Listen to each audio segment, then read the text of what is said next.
போடா லூசு. ஐயையோ ஐயையோ வாய பற. ஏம்மா ஏம்மா ஏம்மா சிப்பா யக்கு. சேனல் சவுத் நேயர்களுக்கு வணக்கம். நம்ம என்ன பார்க்க போகிறோம் அப்படின்னா, புத்தின் இந்தியா வருகை திடீரென திட்டமிடப்பட்டிருக்கிறது. ஆனால் அவர் எப்போ வராரு, எந்த டேட்டில், இந்த மாதம் தான் வராருன்னா இல்லை அப்படின்னு சொல்லி மறுத்திருக்காங்க. இன்னும் டேட்டு கன்ஃபார்ம் ஆகலை. இந்த மாதத்தில் இருக்கலாம், இல்லை இந்த வருட எண்டுக்குள்ளே. வருட எண்டுனா இன்னொரு இப்போ ஆயிடுச்சு, வருட எண்டு தானே போயிட்டுருக்கு. ஆகஸ்ட் வந்துச்சா, செப்டம்பர், அக்டோபர், நவம்பர், டிசம்பர் 4 மாதம் தான் இருக்குது. ஸோ செப்டம்பர்லேயோ அக்டோபர்லேயோ புத்தின் வந்து இங்கே வரலாம். இந்த மாத இறுதியில் கூட வருவதற்கான வாய்ப்பு இருக்குது அப்படின்ற மாதிரியான ஒரு தகவல் இருக்குது. மேக்ஸிமம் இந்த மாத இறுதியில் இருக்காது, அடுத்த மாதத்தில் இருக்கலாம் அப்படின்னு.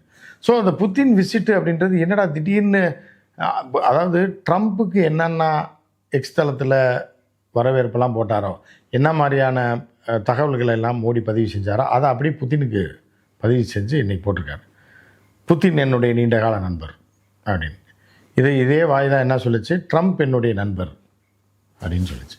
அதே வாய் என்ன சொல்லுது அப்படின்னா, இப்போது புட்டின் என்னுடைய நண்பர் அப்படின்றாரு. ஸோ திடீர்னு அஜித் தோவல், நம்ம தேசிய பாதுகாப்பு ஆலோசகர் அஜித் தோவல் நேராக அங்கே போகிறாரு. புத்தின் இம்மீடியட்டாக அப்பாயின்மெண்ட் தராரு. உடனே சந்திக்கிறாங்க. உடனே வந்து இந்தியா வருவதற்கு அவர் ஒப்புக்கொள்கிறார். உடனே இந்தியா வருவதற்கான டேட்டு ஃபைனலைஸ் ஆயிடுச்சு அப்படின்னு சொல்லி அஜித் தோவல் சொல்லியிருக்காரு. அது இப்போதைக்கு நம்ம வெளியிட முடியாதுன்றார்.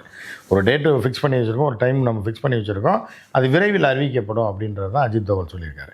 ஸோ அதுக்கு அடுத்து என்ன பண்ணுறாருன்னா, புத்தின் இங்கே வருவதற்கு முன்பாகவே ஜெய்சங்கர் அங்கே போகிறாரு. இங்கே ஏன்னா அஜித் தோவல்ன்றது பாதுகாப்பு ஆலோசகர் தான், அதுக்கு மேலே மினிஸ்டர் யார், ஜெய்சங்கர். ஸோ ஜெய்சங்கர் வந்து நேரடியாக போய் புத்தினை சந்திக்க போகிறாரு. அதற்கு முன்பு ஜெய்சங்கர் தன்னுடைய கருத்துக்களை பதிவு செய்திருக்காரு. என்ன சொல்லியிருக்காரு அப்படின்னா, 2 விதமான விஷயத்தை சொல்லியிருக்காரு. ஒன்று வந்து என்னென்னா, இந்திய பொருளாதாரத்தில் என்ன மாதிரியாக நாங்கள் டீல் பண்ணணும், யார்கிட்ட என்ன பொருள் வாங்கணுன்றதை வெள்ளை மாளிகையெல்லாம் முடிவு பண்ண முடியாது. அதை நாங்கள் தான், எங்கள் நாட்டுக்கு என்ன தேவை அப்படின்றத நீங்கள் பொறுமையாக டென்ஷன் ஆகிடாதீங்க. நீங்கள் ஒன்று என்ன பண்ணுவீங்கன்னா, என்னடா ஜெய்சங்கரை வந்து சரி கரெக்டு அப்படின்ற மாதிரி சொல்கிறோனோ, இல்லை ஆதரவாக பேசுகிறோமோ எதிர்வாக பேசுகிறோம்லாம் நினைக்க வேணாம். நடந்ததை நான் சொல்கிறேன், நீங்கள் புரிஞ்சுங்க. ஜெய்சங்கருடைய இந்த பேச்சு வந்து எப்படி இருக்குது அப்படின்னு பார்த்தீங்கன்னா, சரியான பேச்சு, சரியான முடிவு. என்ன சொல்லியிருக்காரு அப்படின்னா, துணிச்சலாக நாங்கள் என்ன பண்ணணும், எவன்கிட்ட என்ன பொருள் வாங்கணும், யார்கிட்ட என்ன பொருளை விற்கணும் அப்படின்றத வெள்ளை மாளிகை முடிவு பண்ண முடியாது, நாங்கள் தான் முடிவு பண்ணியிருக்கோன்றாரு. மிக துணிச்சலான பேச்சு, பாராட்டலாம். ஏன் ஜெய்சங்கர் பாவப்பட்டவர்னு சொல்கிறோங்களுக்கு. அடுத்து என்ன பண்ணியிருக்காரு அப்படின்னா, இந்தியாவும், அடுத்து வேற ஒரு ப்ரெஸ் மீட்டில் சொல்கிறாரு, இந்தியாவும் ரஷ்யாவும் நீண்டகால நண்பர்கள். பல இக்கட்டான சூழல்களில் இந்தியாவும் ரஷ்யாவும் மாறி மாறி ஒருவருக்கு ஒருவர் உதவி செய்து கொண்டிருக்கின்றன. ஒவ்வொருவருக்கு இக்கட்டான சூழலும் போது உதவி இருக்கிறார்கள். அப்படிப்பட்ட நண்பர்களாக அவர்கள் நீண்ட காலமாக இருந்து வருகிறார்கள். எனவே அவர்களோட உறவு வைத்துக் கொள்வதை இது பண்ணுறதை பற்றி வேறு யாரும் கேட்க முடியாது அப்படின்னு இருக்காரு. ரெண்டாவது இன்னொரு பிட்டை என்ன போட்டுட்ருக்காரு அப்படின்னா, எனர்ஜி மற்றும் ஆயுதங்கள் தொடர்பான வாங்குவது தொடர்பான பேச்சுவார்த்தை நடைபெற இருக்குது அப்படின்னார். எதுக்கு சொல்கிறார் அப்படின்னா, அமெரிக்காவுக்கு ஒரு கள்ளத்தூக்கி போடுறார். இது ஓகே, இது வரைக்கும் ஓகே. அதுக்கப்புறம் என்னென்னா, பல ஆயுதங்களை வாங்குவதற்காக கடந்த முறை மோடி போய் அக்ரிமெண்ட்டில் சைன் பண்ணிட்டு வந்தார். அதற்கான பேச்சுவார்த்தை நடந்து இருந்தது. இன்னொரு துணிச்சலான முடிவுகளை எடுத்திருக்கிறது இந்திய அரசு. என்ன முடிவு எடுத்துருக்க, இதுவரைக்கும் மோடி வாயை திறக்கலை, மோடி ட்ரம்ப்ன்ற வார்த்தையை சொல்லலை, அதை நீங்கள் புரிஞ்சுக்கணும். ஆனால் இந்திய அரசு அதிகார வர்க்கம் என்ன பண்ணியிருக்கு அப்படின்னா, அப்படியே வந்து இப்போ வந்து என்னென்னா, இராணுவத்துறை அமைச்சர் வந்து அமெரிக்கா போக வேண்டிய ஒரு சூழல்.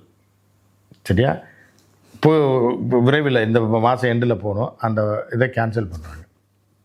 ஏன் கேன்சல் பண்ணுறாங்கன்னு சொல்லி இராணுவ அமைச்சகம் என்ன சொல்லுது அப்படின்னு பார்த்தீங்கன்னா, அமெரிக்காவுடன் ஆயுதங்கள் வாங்குவது தொடர்பான ஒப்பந்தம் ஏற்பட்டிருக்கிறது. இதற்காக நம்முடைய பாதுகாப்புத்துறை அமைச்சர் வந்து ராஜ்நாத் சிங் அமெரிக்கா இந்த மாத இறுதியில் செல்வதாக இருந்துச்சு, அது ரத்து செய்யப்பட்டு விட்டது. ஏனென்றால் அவர்கள் வரியை உயர்த்தியிருக்கிறார்கள். எனவே நம்ம ஏற்கனவே இப்போ வாங்கணும்னு நினச்சிக்கிட்டு இருந்த பொருளை வாங்கணுமா வேணாமான்னு நம்ம முடிவு பண்ணல, அதனால் இதை தள்ளி வைக்கிறோன்றாங்க. அப்போ 3வது செக் வைக்கிறாங்களா அமெரிக்காவுக்கு.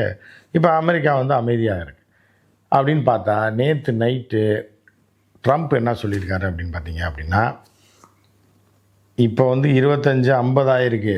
அடுத்தடுத்து ப்ரெஸ் மீட்டில் ஒருத்தர் கேள்வி கேட்குறாங்க, என்னங்க இந்தியாவுக்கு மட்டும் இவ்வளோ டேக்ஸ் போட்டிருக்கீங்க அப்படின்னு.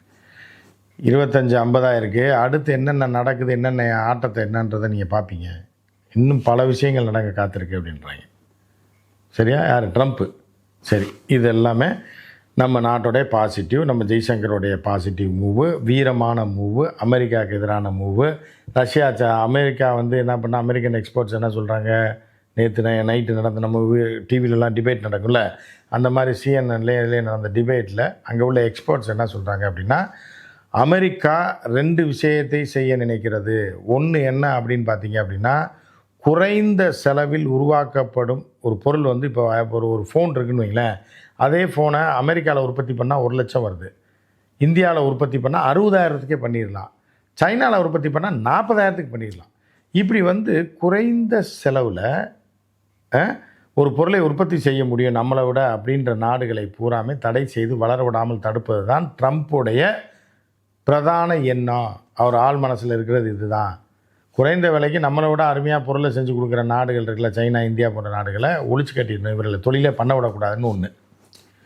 ரெண்டாவதாக என்ன அப்படின்னு பார்த்தீங்க அப்படின்னா, இதுதான் முக்கியம். பட் இந்த பால், இந்த பொருள்லாம் நீ வாங்கணும்னு இந்தியா நிர்பந்தப்படுத்துகிறார்ல, அதை அவர்கள் வாங்குறேன்னு ஒத்துக்கிட்டா கூட ட்ரம்ப் ஒத்துக்க மாட்டார். இது வந்து காரணமாகத்தான் ட்ரம்ப் சொல்கிறாரு, குறைந்த செலவில் பொருட்களை உற்பத்தி செய்யும் நாடுகளை அழிக்கணுன்றது தான் ட்ரம்ப்புடைய அஜெண்டா.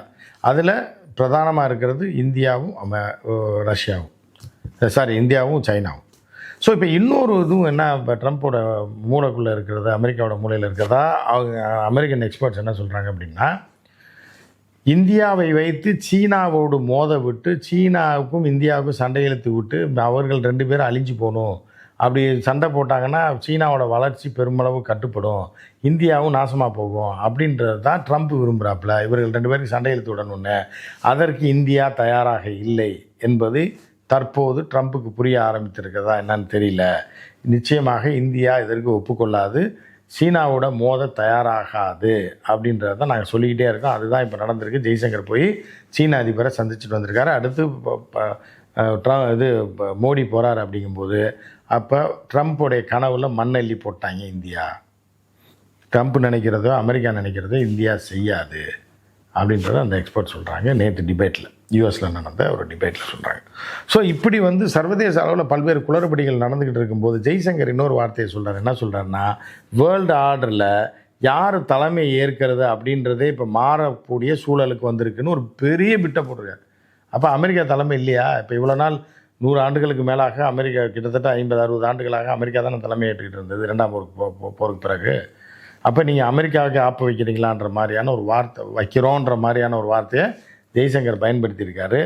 அதுக்கு தான் வந்து இப்போ அதிரடியாக இந்த 3 நாடுகள் தலைவர்கள் இருக்காங்களே, இது ஜி ஜின்பிங், மோடி சந்திப்பு, புட்டின் வந்து இந்தியா வருகை, இங்கே பேச்சுவார்த்தை நடத்த போகிறது. இப்போ இந்த 3 சக்திகளும் சேர்ந்துச்சுன்னா டோட்டலாக அமெரிக்கா முடிஞ்சு போச்சு அப்படின்றது தான் நம்ம காலங்காலமாக சொல்லிகிட்டு இருக்கோம். அதை தான் சொல்ல போகிறோம். இந்த முடிவை எப்போ அவர்கள் எடுப்பாங்கன்னு சொல்லிட்டு இருந்தால் இந்த முடிவை இப்போ தான் எடுத்திருக்காங்க.